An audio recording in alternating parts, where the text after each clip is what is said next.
안녕하세요. 자, 사이다 한국사 마지막 17강 시작해 보도록 하겠습니다. 처음에 시작할 때부터 벌써 이제 17강까지 정말 시간이 많이 흘렀어요. 처음 수업을 준비하면서는 사실 좀 이 수업이 잘 될까 걱정도 많이 했고 좀 그랬습니다. 그래서 좀 여러분들에게 어떻게든 도움을 드리려고 많이 노력을 했는데 첫 강하고 2강은 조금 제가 보기에 좀 성에 안 차게 녹음이 됐고 좀 불완전한 점이 좀 많았어요. 나중에라도 꼭 제가 보완을 좀 하고 싶은데요. 이 강의까지 들은 친구라면 끝까지 정말 잘 따라와 준 거겠죠? 그럼 아마 이 코로나19 사태로 이 어려운 시점에 여러분들이 정말 많은 도움을 받았으면 좋겠는 건 제 생각이고, 여러분들에게 조금이라도 좀 도움이 됐으면 하는 좀 바람이 있습니다. 바람이 있는데요. 제가 어쨌든 최선을 다했습니다만은 좀 불완전한 부분은 좀 너그럽게 봐주시고, 그다음에 여러분들이 좀 배울 점이 있다면 그 점은 최대한 좀 여러분들이 것으로 만들어서 두고두고 여러분들이 좀 앞으로의 공부에 많은 도움이 되었으면 하는 바람입니다. 수업을 들어가기 앞서서 한 번 더 저작권 관련해서 말씀드리면 지금 가지고 있는 이 영상이라던가 또는 수업 자료는 절대 불법 유포를 하시면 안 됩니다. 이것은 저작권이 걸려있기 때문에 불법 유포 시에는 저도 문제지만은 불법 유포하는 사람도 엄청나게 문제가 될 수가 있어요. 그 점은 반드시 기억을 해주시고요. 절대로 불법 유포를 하시면은 안 됩니다. 네, 이 점은 분명히 밝혔으니까 여러분들도 늘 조심해 주시기 바랄게요. 그리고 이제 지난번에 이미 진화에서 원래 한 15강쯤에 잠깐 나온 내용인데 제가 지난 시간 거 녹음하다 좀 깜빡한 게 있는데 허생전 있잖아요. 허생전 찾아보니까 허생전은 한문 소설로 나와 있더라고요. 한글 소설은 아니고 한문 소설이더라고요. 알아두시면 좋을 것 같습니다. 그럼 마지막 17강 대망의 파이널 같이 한번 시작해 보도록 하겠습니다. 정말 마지막까지 힘내봅시다. 해보죠.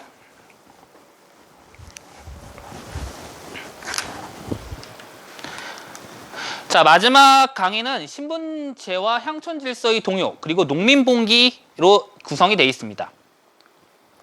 그래서 조선 후기에 이제 신분제가 어떻게 해체되어 가고 있는가 그리고 농민봉기가 이제 어떻게 일어나고 있는가와 관련된 내용들이 좀 나와 있는데요. 같이 한번 살펴보시죠.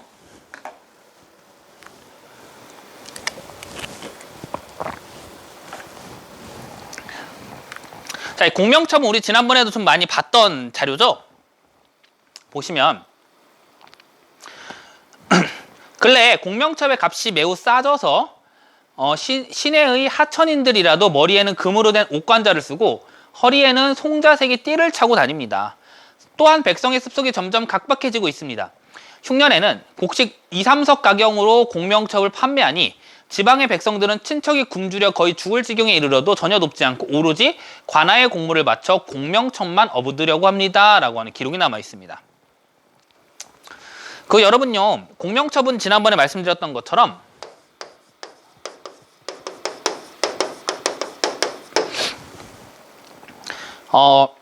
이름 칸이 빈 임명장이에요. 그러니까 쉽게 말하면 명예직 벼슬을 주는 겁니다. 근데 거기 이름이 적혀있는 임명장의 이름 칸이 비어 있어요. 그럼 무슨 소리입니까? 돈 내는 놈한테 준다는 거죠.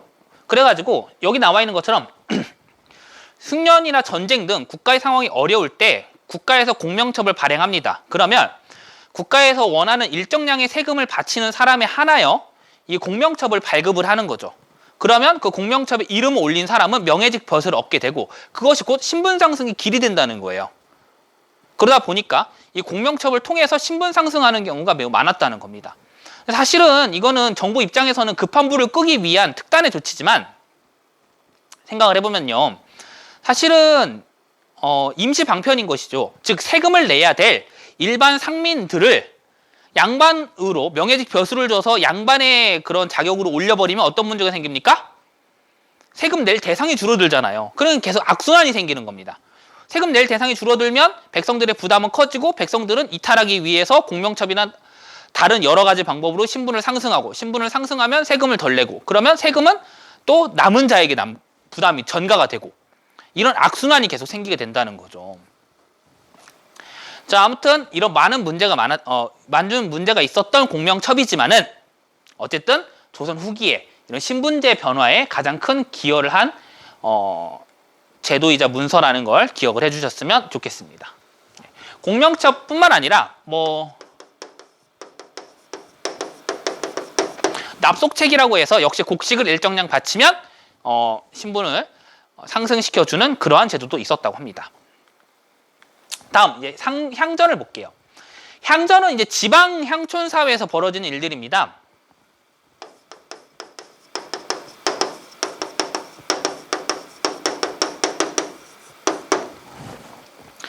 이거는 또 이런 배경을 좀 알아두셔야 돼요. 그러니까 과거에는 일반 대부분의 양반들은 이제 과거 시험을 통하여 입신양명 하는 것이 소원이었는데 점점 조선 후기로 갈수록 특정 가문들이 권력을 독점하게 되는 현상이 벌어지죠. 그것이 나중에 이제 세도 정치로 이어지게 되는데, 그러다 보니까 과거에 진출하지 못하고 지방에서 거점을 가지고 사는 양반들도 엄청 늘어나게 돼요. 그러다 보니까 이 사람들은 과거 시험을 통해서 본인들이 신분 상승을 이루는 것도 포기하진 않았지만 사실 그보다 더 중요한 건 지방사회에서 자신들의 영향력을 유지하는 바로 그런 게 또 중요한 사람들이 있다는 거죠. 그래서 당시의 자료를 볼게요. 향전의 발생 보면 경상도 영덕이란 곳은 구향은 원래부터 있었던 사람들은 남인이라고 일컬으며 새롭게 등장한 사람들은 스스로 서인이라고 칭한답니다. 근래에 향전이 일어났는데 신양은 서원을 장악하려는 의도로 구양이 주자와 송시열의 화상을 제대로 관리하지 못했다고 관에 거짓으로 고발하여 옥사가 일어났다라고 하는 기록이 남아 있습니다. 무슨 소린고 하니, 자 볼게요. 이 시대가 지금 영조실록입니다. 영조시대 일인데요. 자 볼게요. 그러니까 지방 향촌 사회에서 이제 향반들이 등장하게 됩니다. 그러니까 지방에서 거점을 잡고 사는 그런 유의 양반들이 등장하게 되는데, 이 향반도 또 구성이 좀 다채로워요. 원래부터 양반의 지위를 유지하고 있었던 구향이 있는 반면에 신분을 이제 사들이거나 하는 등으로 새롭게 등장한 양반들 해서 신향이 또 등장을 해요. 근데 이 경상도 지역은 대체적으로 원래 남인들이 있던 지역입니다. 여러분 아시는 것처럼 태계 이황이 바로 그 남인의 거두인데 태계 이황이 바로 이 경상도 주변에서 그 제자들을 많이 길러냈거든요. 그러다 보니까 경상도 지역은 대체적으로 남인이 많습니다. 물론 이것은 이 경상도 영덕에 해당하는 케이스지 모든 구향이 남인은 아닙니다. 이거 오해하시면 안 돼요. 그리고 신양 같은 경우는 이제 서인이라고 우긴 겁니다. 왜 그러냐면 영조 때에는 노론이니 소론이니 하면서 서인 계열의 그 양반들이 주도권을 잡고 있었단 말이에요. 지배층이 대부분 그 서인 중심이었기 때문에 신양은 이제 서인의 줄을 선 거죠. 국가 권력을 잡고 있는 서인 쪽에 줄을 서고, 그리고 이제 이 신양들이 바로 구향을 공격합니다. 그때 바로 서인의 상징이라고 할 수 있는 송시열, 주자야 성리학이 원래 상징이지만 송시열은 이제 서인의 거두라고 할 수 있는 사람이죠. 그래서 송시열의 화상을 이 구향들이 남인들이 훼손했다고 모함을 해가지고 권력을 잡으려고 하는 사건입니다. 그래서 원래 있었던 향반과 구향과 새롭게 등장한 신양 사이에 벌어진 그러한 향촌 사회의 주도권 싸움을 바로 향전이라고 합니다.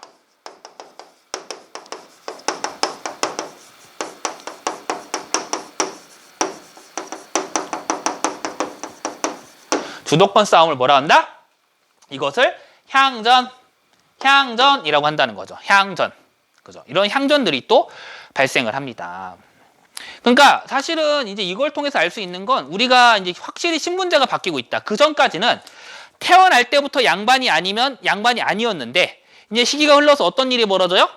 여기 보시는 것처럼 양반이 아니어도 양반의 신분을 샀어도 기존의 양반들에게 대항할 수 있을 정도로 그 정도로 완전 처지가 바뀌고 있다라는 거죠. 우리가 이러한 변화를 또 읽어볼 수가 있는 거거든요. 그죠? 그러니까 정말 신분제가 그 조선 초기에 비해서는 완전히 붕괴되고 있는 수준이다. 이렇게 우리가 볼 수가 있겠죠. 그죠? 네. 향전 체크해 두도록 하시고요. 네. 다음 이제 향의 성격 변화를 한번 같이 살펴보겠습니다.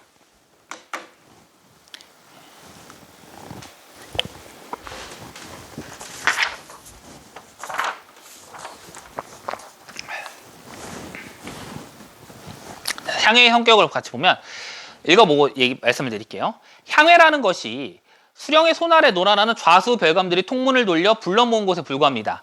향회에서는 관의 비용이 부족하다는 핑계로 돈을 거두고 법을 만드니 일의 원통함이 이보다 심한 것이 없습니다. 라고 되어 있습니다. 향회라는 것은 그 기존의 이제 유양소 같은 그런 여러 기구를 얘기하는 거죠. 즉 지방 양반들의 회의 기구를 우리가 향회라고 부를 수가 있는데, 기본적으로 지방 양반들은 이 향회에 등록이 되어야만 자신들의 그 신분을 보장받을 수가 있어요. 그러니까 과거를 통해서 뭐 과거 급제를 하고 벼슬로 나가게 된다면 당연히 신분 보장이 되지만, 그렇지 않은 경우에 어떻게 했습니까? 지방에서 결국 향회를 중심으로 자신들의 그런 기득권을 나가는 것만이 바로 이 향반들의, 지방 양반들이 가진 마지막 기득권이라고 할 수가 있겠죠. 근데 나중에 이게 변질이 돼요. 그러니까 점점 향반들의 힘이 약해지니까 결국 향회는 뭐가 됩니까? 예전에는 수령들, 사또 원님들을 견제하는 역할을 했어요. 근데 이제는 견제하는 게 아니고 어떻게 돼 있습니까? 수령의 손 아래 놀아나고 있다라는 표현이 나와 있습니다. 즉 관청에서 돈 거둬라 하면 돈을 거두고 법을 만든다 라고 하니, 그야말로 예전처럼 정말 양반이 주도가 되는 그런 양반 중심의 사회가 아니고, 이제는 양반들마저도 자신들의 신분을 지키고 공고히 하기 위해서 전전긍긍해야 되는 바로 그런 사회가 만들어졌다는 것이죠. 그 점에서 확실히 이제 우리가 그 조선 후기에 나타난 어떤 신분 변화를 좀 볼 수가 있어요. 또 한편으로는 이제 그 많은 사람들이 양반의 신분을 사고 또 향회에 참여하라고 하다 보니까, 이전처럼 정말 그 대대로 양반인 어떤 그런 영향력 있는 가문도 향회에 참여를 하지만, 아까 봤던 신양들처럼 정말 새롭게 등장한 양반 세력들이 들어가게 되면서 또 이게 바뀌는 경우도 생겨요. 아까 봤던 향전에서 이기기 위해서 수령을 끌어들이기 위해서 이런 신양들이 바로 수령의 요구에 그냥 복종하는 바로 그런 경우가 또 생긴다라는 것이죠. 그렇기 때문에 향회는 더 이상 수령을 견제하지 못하고 어떤 지방의 그런 단체들로 전락을 하게 되었습니다. 그런 내용들이 좀 나와 있는 거죠. 다음, 이제 이 신분제와 관련된 부분이 또 나와 있습니다. 같이 한번 살펴볼게요.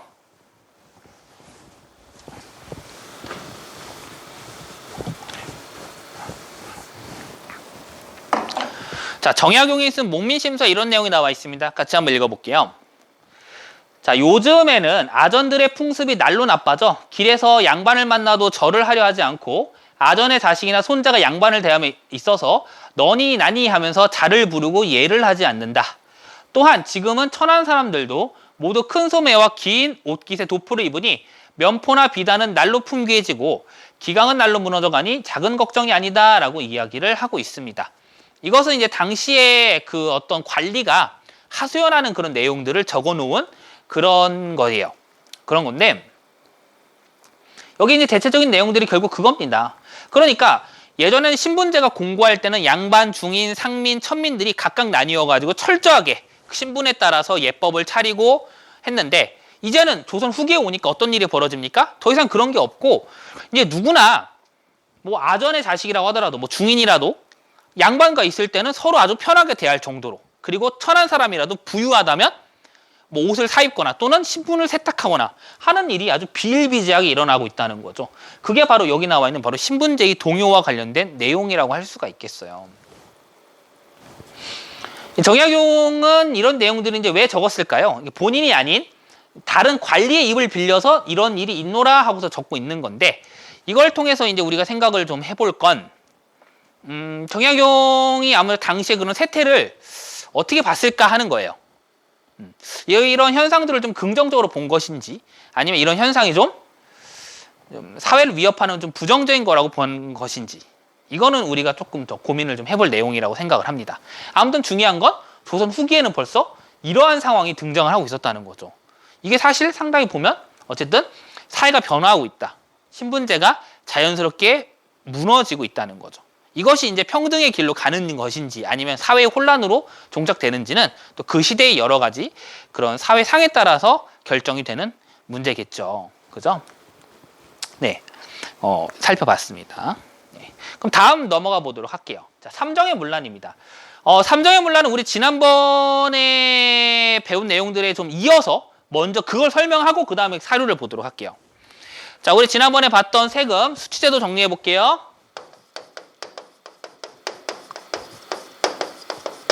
수취제도를 정리해 보면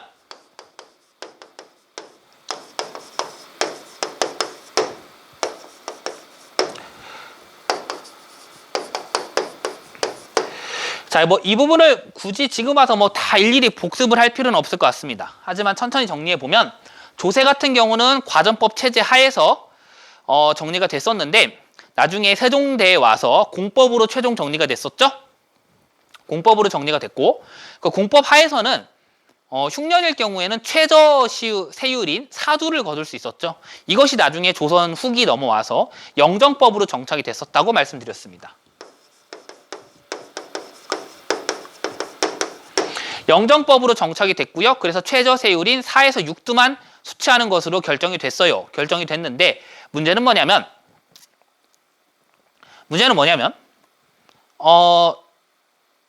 세금 자체는 줄었지만 오히려 이제 부가세가 늘어서 농민들의 부담이 가중됐다. 농민들의 그 부담인 종류 얘기했죠.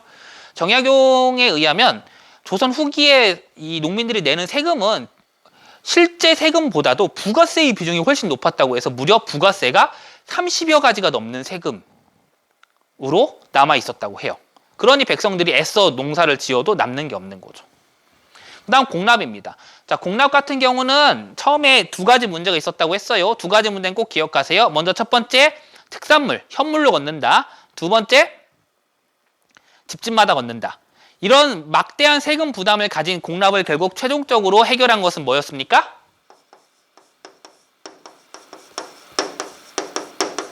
대동법이었죠. 대동법은 결국 집집마다가 아닌 토지 결수에 따라 12두를 걷는 걸로 바뀌게 되었어요. 그러면서 자연스럽게 이 공납은 더 이상 세금 부담을 갖지 않고 이 조세제도에 포함되는 식으로 정리가 됐습니다. 그죠? 조세제도에 포함이 되는 식으로 정리가 되었어요. 그렇게 해결이 되었고 역 같은 경우는 지난번에 말씀드린 대로 요역과 군역 두 가지가 있었죠.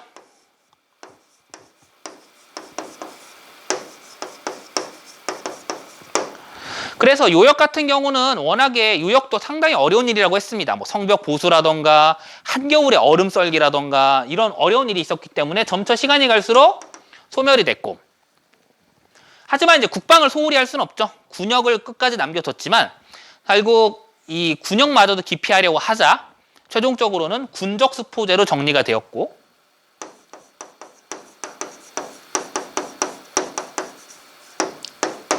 그리고 이러한 군적수포 또한 백성들에게 부담이 된다 하여 결국 개정을 한 것이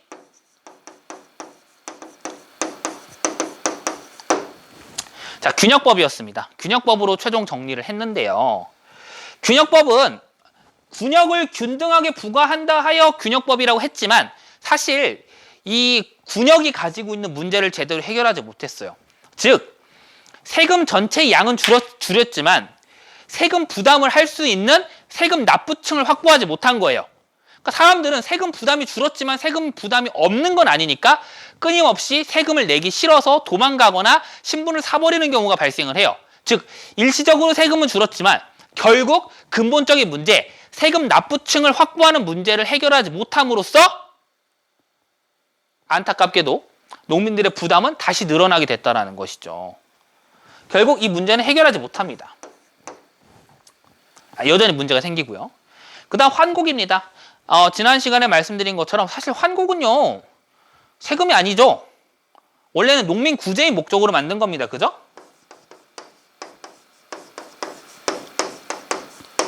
농민 구제 목적으로 만들었는데 조선의 중반대에 이르러서는 환곡의 일정 양을 보완하기 위해서 국가가 계속 환곡을 부어주는 건 한계가 있죠. 그래가지고 어떻게 했냐면 10분의 1의 이자를 받게 하고 여기에 플러스 환곡의 이자를 걷어서 조금 남는 경우가 있으면 그 남는 경우는 어떻게 해라?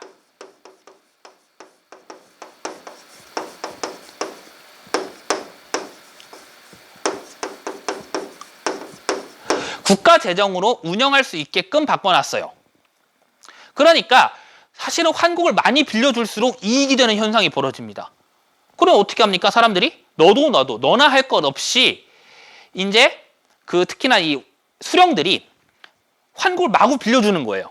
그럼 빌려주기만 하면 세금이 거치고 그 세금이 거치는 것은 국가 재정으로 쓸 수 있지만 부정부패한 관리들은 어떻게도 쓸 수 있냐면 이것을 자신의 비리로 또 사용할 수가 있는 것이죠.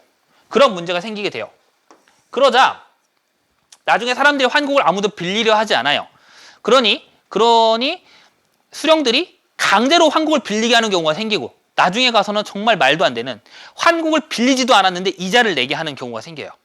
너 환곡 빌리고 50% 세금 낼래? 아니면 안 빌리고 30%만 낼래? 이런 식으로 된 거죠. 이런 식으로 환곡을 착취함으로써 이 환곡이 어떻게 됩니까?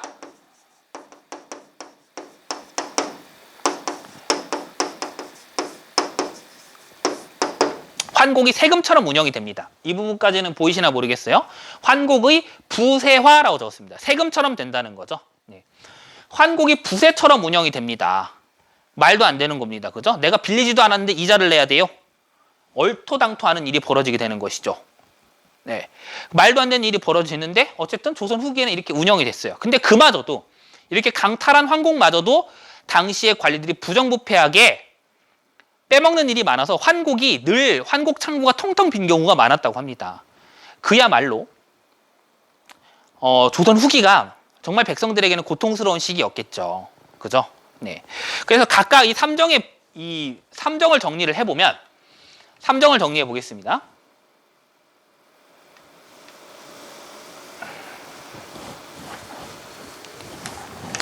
자, 조선 후기에 와서는 대동법을 시행했기 때문에 이제 공납은 토지세로 다 들어가게 됐고요.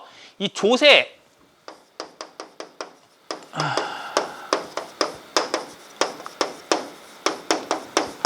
삼정의 문란을 정리를 해보면 이 조세 같은 경우는 어떤 문제가 생기느냐. 공식 세금은 줄었지만 엄청나게 막대한 부가세가 등장을 하게 됩니다. 엄청나게 막대한 부가세가 등장을 하게 되고요. 그 다음에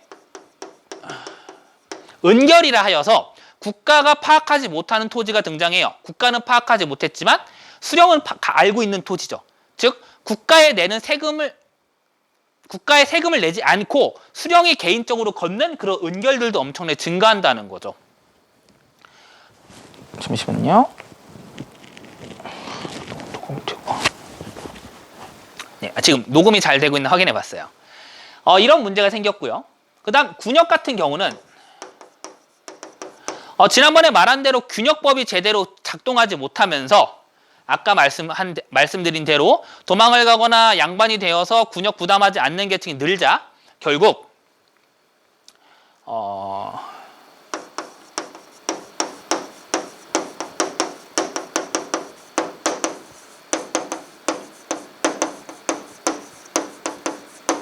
백골증포와 황구첨정의 문제가 생깁니다. 백골 죽은 사람한테도 포를 걷고요. 황구 자 지난번에도 짧게 말씀드렸지만 갓 태어난 새의 부리는 노랗다고 하죠. 즉 어린아이 군역 대상이 아닌 자에게도 세금을 걷게 하는 황구첨정의 문제가 생깁니다. 심지어는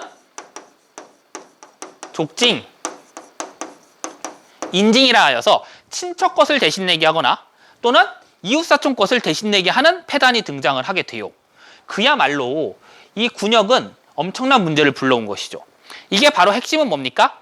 납부 대상자를 넉넉하게 확보하지 못한 문제예요. 양반으로 점점 빠져나가면 세금을 안 내니까요. 군역을 지지 않으니까요. 이게 이제 문제라고 할 수가 있겠습니다. 근데 환곡은 아까 말씀드린 것처럼 환곡 자체는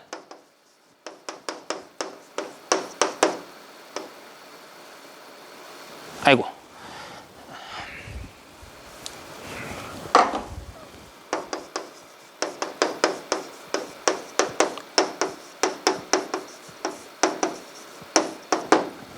환곡의 부세화 경향이 나타났다는 걸로 정리할 수 있겠습니다. 환곡은 이미 세금처럼 걷는 것부터가 문제가 되는 거예요. 세금이 아니잖아요. 그죠? 왜 나는 빌리지도 않았는데 이자를 내야 됩니까? 네, 바로 그런 문제가 발생이 됐다는 것이죠. 이게 바로 삼정의 문란이에요. 그래서 이 조세를 우리가 이제 뭐라고 하느냐면 조세를 전정, 토지에 대한 문제, 역은 군정, 그리고 바로 환곡은 환정이 됩니다. 말도 안 됩니다, 여러분. 내가 빌리지도 않았는데 이자 갚으라고 하면 날강도죠, 날강도. 그죠? 네. 그래서 전정, 군정, 환정의 3정의 문란이 터지게 되고 이것이 이제 백성들에게 엄청난 고통으로 다가오게 되었다는 것입니다. 관련된 사로 같이 읽어보면서 얘기해보죠.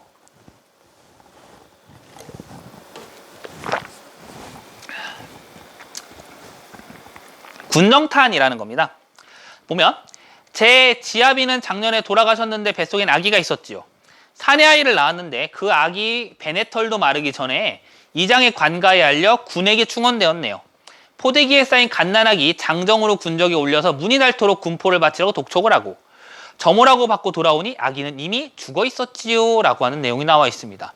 남편은 죽고 뱃속에 태어난 아이가 겨우 사내 아이였는데 이 아이마저도 정말 태어난 지 얼마 안 되는 아이도 군포를 내라고 압박을 한 겁니다. 그래서 결국 갔다 왔더니 점호를 받고 돌아오니 아이는 뭐 추운지 아닌지는 모르겠습니다만 아무튼 바깥에 그런 공기를 쐬고 이제 쇠약해진 나머지 결국 죽어버렸다는 겁니다. 얼마나 안타깝습니까? 그죠? 네, 이런 안타까운 사연들이 벌어지고 있었다는 것이고 또 이 정약용이 쓴 이 시에는 이런 내용이 나와 있습니다. 같이 한번 읽어볼게요. 빌려주고 빌리는 건 양쪽이 바라야지 억지로 행한다면 그건 불편한 법. 온 구토의 백성들이 머리 흔들고 한 산에도 군침 올리는 자가 없거늘 봄날 좀 먹은 쌀 한 마리를 받고는 가을에 찌은 쌀 두 마리를 갚게 하여 더구나 좀 먹은 쌀값을 돈으로 내라 하니 찌은 쌀 팔아 돈으로 만들지 않을 수 있나. 남는 이유는 교활한 자들을 살찌워 한번 벼슬하면 천마지기 바지럽고 고통은 가난한 백성들에게로 돌아가 긁어가고 벗겨가고 매질에 채찍질. 그야말로 환곡은 아까 말씀드린 것처럼 정말 이 조선 후기에 가장 백성들을 괴롭히는 세금 중 하나로 악명을 떨치게 됐다는 거죠. 세금이 아닌 것이 세금처럼 기능했다는 겁니다. 자, 이제 농민봉기입니다. 이 세조정치 시기에 일어났던 여러 가지 그런 농민봉기 등을 살펴볼 건데요. 그 중에 하나 볼 것은 홍경래인 아닙니다. 홍경래인안은 농민봉기라기보다는 지역차별로 일어난 반란이라고 보는 게 좀 더 적합할 것 같아요.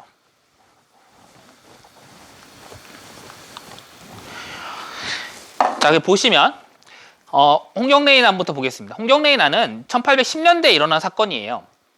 이 홍경래인안의 경문을 보면 당시에 이제 홍경래가 무엇을 추구하고자 했는지를 알 수가 있는데요. 같이 한번 보시면 평서 대원수는 급히 경문을 띄우니 관서의 불호자제들, 그러니까 나이든 자와 젊은 사람들 그리고 공사천민은 모두 들으라. 관서는 바로 어디냐면 평안도를 얘기하는 겁니다. 평안도를 관서라고 하는데 옛 성인의 성인 기자의 예터요. 뭐 그 기자라 함은 기자조선을 가리키는 겁니다. 우리 교과서에서 나오지 않지만 예전 사람들은 그 중국의 성인인 기자가 와서 조선을 다스렸다라고 하는 그런 기록을 믿었어요. 그래가지고 바로 기자의 예터라는 표현을 쓴 겁니다. 자, 이어서 볼게요. 자, 관서는 성인 기자의 예터요. 단군 시조의 옛 근거지로서 자, 의관이 뚜렷하고 문물이 아울러 발달했다. 밑줄 그어보세요. 밑줄. 조정에서는 관서를 버림이 분토와 다름없다. 분토는 분자에 흑토자죠. 그죠? 마치 관서를 똥덩어리처럼 생각했다는 겁니다. 심지어 권세 있는 집의 노비들도 관서 사람을 보면 관듯이 평안도 놈이라고 말한다. 어찌 억울하고 원통하지 않은 자가 있겠는가? 라고 하면서 이런 지역 차별을 꼬집었습니다.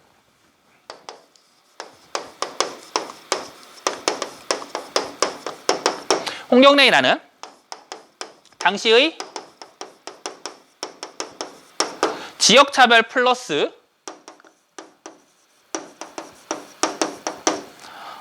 세도정치에 대한 반발로 일어난 사건이라고 할 수가 있겠습니다. 뭐 여기 나와 있지 않지만 중간에 보면 세도 정치가들의 부정부패로 나라가 크게 혼란에 빠져 있다라는 내용들도 나와 있거든요. 그런 내용들을 통해서 당시의 시대상을 우리가 좀 볼 수가 있는 거죠. 그래서 홍경래는 보시는 것처럼 평양을 목표로 해서 청천각 이궁의 8군을 점령을 합니다. 그래서 아주 주요 거점을 잡고 특히 여기 보시면 정주성 보이시죠? 이 정주성이 바로 최후의 항전지였어요. 최후의 항전지인 정주성 등에서 끝까지 항전하면서 이 조선 정부에 반기를 들었습니다. 하지만 결국 최종적으로는 이제 패배를 하게 되었던 사건입니다. 그게 바로 이 홍경래의난이에요. 네. 당시에 어떤 지역차별 정서도 읽을 수가 있고, 그 다음에 이런 세조 정치에 대한 불만이 이 민중들에게 많았다는 걸 우리가 알 수가 있죠. 네. 다음엔 임술농민 봉기입니다. 임술농민 봉기에 앞서서 이 홍경래의 난과 관련된 좀 여담을 하나 말씀드릴게요. 홍경래의 난 때 어떤 군수들은 사실은 끝까지 저항하면서 홍경래에게 저항하다 죽은 사람도 있지만 결국에는 홍경래에게 항복을 한 수령들도 있었다고 해요. 그때 이제 이 항복을 한 수령은 당연히 나중에 처형을 당했겠죠. 그래서 그 집안은 이제 신분을 숨기고 몰래 숨어 살았다고 합니다. 나중에 이제 세월이 흘러서 그 항복한 수령의 집안에서도 과거 급제자가 나왔는데, 그 과거 급제를 한 아이가 쓴 내용이 뭐였냐면 바로 당시 이 홍경래의 난 때 항복을 했던 수령을 논평하는 것이었습니다. 그 아이는 자기의 할아버지가 그런 줄도 모르고 그 수령을 매우 혹독하게 혹평을 했고, 그래서 이제 급제를 하게 됐는데, 그걸 보고 나중에 이제 집안 사람들이 깜짝 놀란 거죠. 자기 할아버지를 욕한 꼴이 아닙니까? 과거 급제한 그 아이도 너무 놀란 나머지 결국 벼슬을 하지 않고 전국 팔도를 떠돌아다니면서 자기의 문장 실력을 뽐내는 그런 삶을 살았다고 해요. 그 사람이 바로 누구냐면 조선 후기에 바로 또 시인으로도 유명한 김삿갓이죠. 네. 김삿갓의 바로 전설도 이 홍경래의 난과 연결이 되어 있는 부분이 있습니다. 네. 그것도 뭐 그냥 여담으로 한번 좀 알아두시면 좋을 것 같아요. 자, 그 다음 넘어갈게요. 그 다음 임술농민 봉기입니다. 자, 이 홍경래의 난이 1810년대라고 했죠? 그죠? 1810년대에 일어난 사건인데,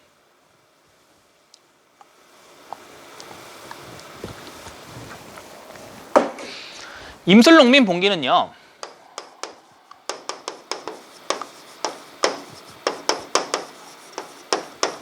뭐 시기적으로는 딱 1862년이라고 정해져 있습니다만,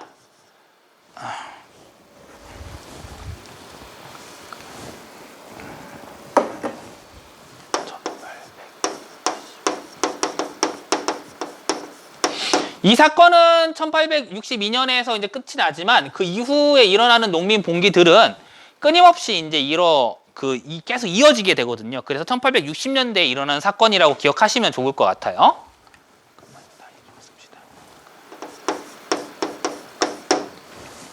그래서 살펴보시면, 자, 임술년에 진주민 수만 명이 머리에 흰 수건을 두르고 몽둥이를 들고 무리를 지어 진주 읍내에 모여 이서라는 것은 우리가 알고 있는 그 이방들과 같은 관리를 얘기하는 거죠. 하급 관리들의 집 수십 호를 태우니 행동거지가 가볍지 않았다라고 되어 있습니다. 무슨 얘기인가면 당시에 이 임술농민 봉기의 배경, 특히 진주 농민 봉기의 배경을 보면요, 이거에 이제 그 하단인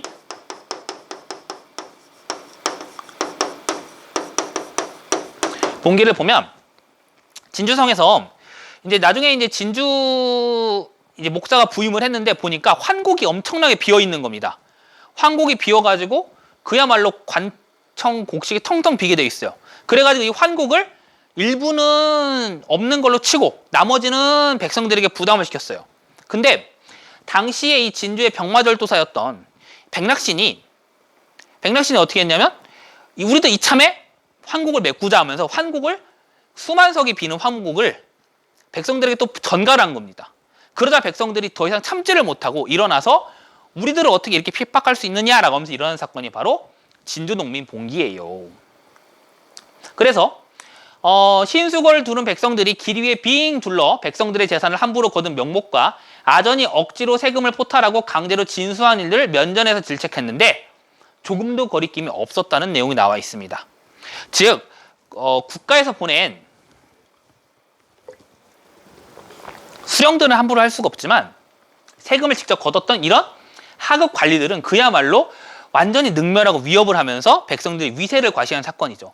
이 진주농민 봉기를 시작으로 전국 각지에서 농민 봉기가 일어났고, 이것이 결국 이 당시 세도 정치기의 사회의 부정부패를 보여주는 큰 사건이라고 할 수가 있겠습니다. 네, 여기까지 이렇게 정리를 해봤습니다. 네. 자, 그럼 우리 문제 한번 풀어볼게요. 문제를 보면 다음 자료에 나타난 사건에 대한 설명으로 옳은 것은 이라고 되어 있습니다. 보면 삼남지방의 은민들이 소요를 일으켜 관원을 협박하고 아전을 해쳤으며 심지어 함흥의 백성들은 관찰사의 정당은 일하는 관청이죠. 관청을 범하기까지 하였습니다. 영남의 안핵사와 선무사를 나누어 보냈으며 안핵사와 선무사는 보통 이런 농민봉기가 발생을 할 때 사건을 수습하는 그러한 관직을 이야기합니다.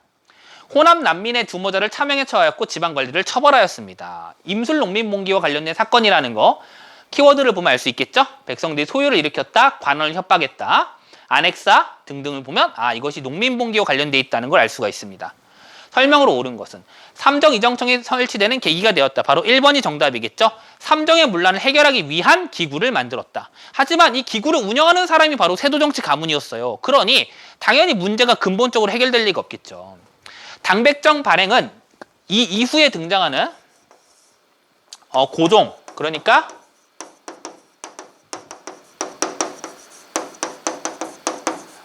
흥선대원군 시대에 일어난 거고요. 3번 정주성이 함락되면서 정부군이 진압되었다. 이거 아까 잠깐 봤던 겁니다. 뭐였죠? 맞아요. 바로 홍경레인 아니었죠? 4번도 서북민의 차별. 홍경레인 아닙니다. 5번 전주화약을 이끌어낸 거는 여러분들 아시다시피 바로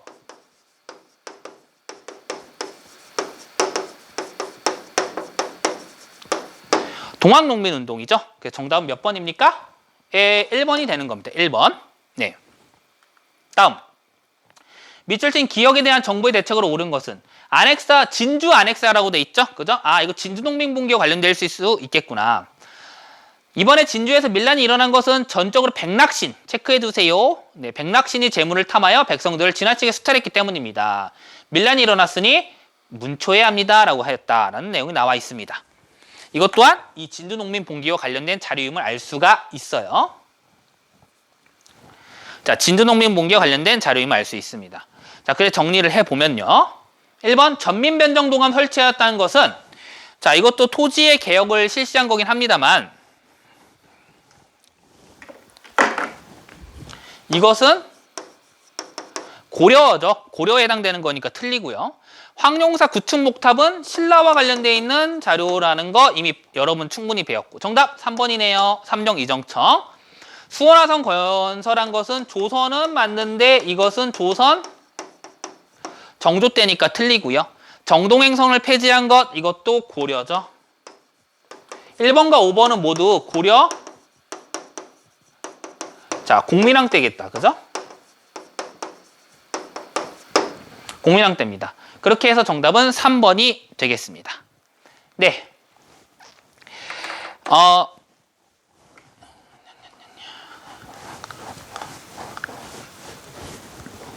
자, 고생 많았습니다. 1강부터 17강에 이르기까지 정말 짧지 않은 시간이었는데 여러분들이 여기까지 잘 따라와 주셔서 정말 사실 고마운 마음이 큽니다. 수업을 이렇게 듣는다는 게 사실 그렇게 쉬운 일이 아니거든요. 그리고 사료를 중심으로 하다 보니까 이게 여러분들한테 좀 쉽게 다가왔을지 좀 그것도 고민이 돼요. 하지만 꼭 기억하세요. 우리 강좌의 제목이 이름이 뭐였죠? 맞습니다. 바로 사이다 한국사였죠. 사료를 이해해서 사료를 바탕으로 개념을 이해해서 문제를 다 맞추자는 게 바로 우리 사이다 한국사의 핵심이었고 그렇게 해서 관련된 사료들과 문제들을 우리가 꼼꼼하게 살펴봤어요. 이렇게 여러분 학습한 게 여러분들한테 정말로 나중에 큰 자산이 될 겁니다. 그러니까 이 공부한 내용 절대로 잊지 말고 끝까지 여러분들 공부 많이 하시고 그렇게 해서 한국사에 대한 흥미와 또 그에 따르는 성적 향상이 꼭 있기를 바랄게요. 이렇게 인터넷으로만 보게 돼서 좀 안타깝지만 꼭 여러분들이 목표하는 바를 다 이루었으면 좋겠습니다. 그 길에 제가 도움이 되었으면 좋겠고요. 여기까지 할게요. 여러분 진짜로 안녕.